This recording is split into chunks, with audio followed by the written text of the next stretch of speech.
बहुत समय पुरानी बात है। एक गांव था। उस गांव में दो भाई रहते थे। एक भाई का नाम हरि था, दूसरे भाई का नाम कृष्ण था।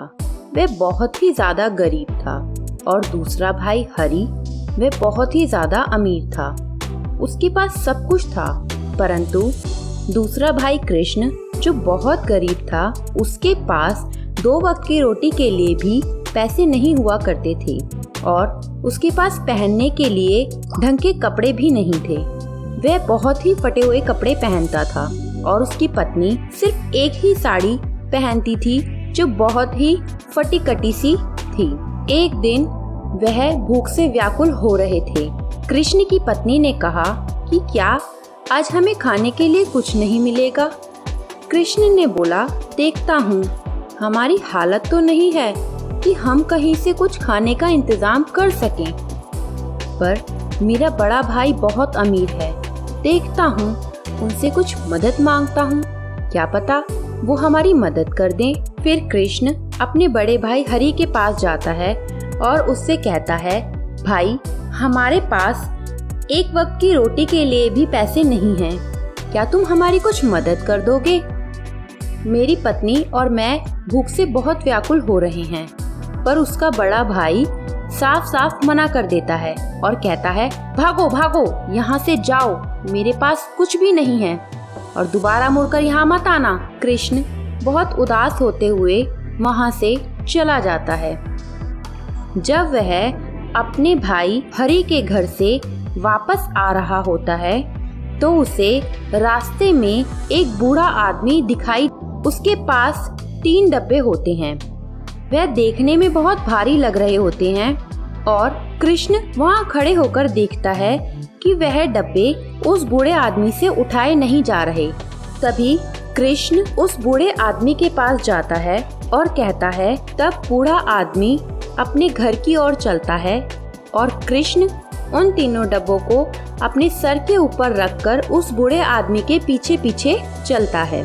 कुछ दूर जाकर बूढ़ा आदमी रुक जाता है और कृष्ण से कहता है कि यह मेरा घर आ गया है, अब तुम यह डब्बे मेरे घर के अंदर रखाओ। तभी कृष्ण जाकर डब्बे घर के अंदर रख देता है।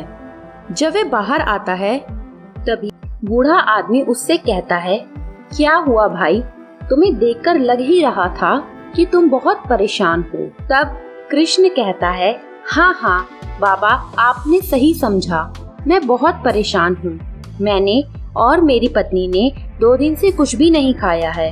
हम बहुत गरीब हैं, हमारे पास एक वक्त के खाने को भी पैसे नहीं हैं और ना ही कोई काम मिल रहा है। क्या आप कोई और मदद कर सकते हैं?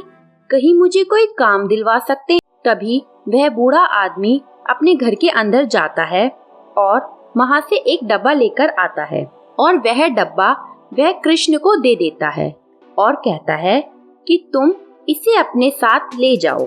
तभी कृष्ण कहता है कि मैं इस डब्बे का क्या करूँगा, इसमें क्या है? तो वह बूढ़ा आदमी कृष्ण से कहता है, इसमें कुछ नहीं है, यह खाली है, लेकिन यह तुम्हारी बहुत मदद कर सकता है क्योंकि यह एक जादुई डिब्बा है। फिर कृष्ण बोलता है कि जब यह एक जादुई डिब्बा है, आप यह जानते हैं, तो आप यह मुझे क्यों दे रहे हैं? तब वह बूढ़ा आदमी कहता है कि मेरी उम्र हो चुकी है, अब इसका मेरे पास कोई इस्तेमाल नहीं है। मुझसे ज्यादा जरूरत अब इसकी तुम्हें है। तुम्हारी हालत देखकर ही मैं तुम्हें यह दे रहा हूँ। तुम्हें जो चाहिए, जितना चाहिए, वह तुम इस डब्बे से मांग सकते हो।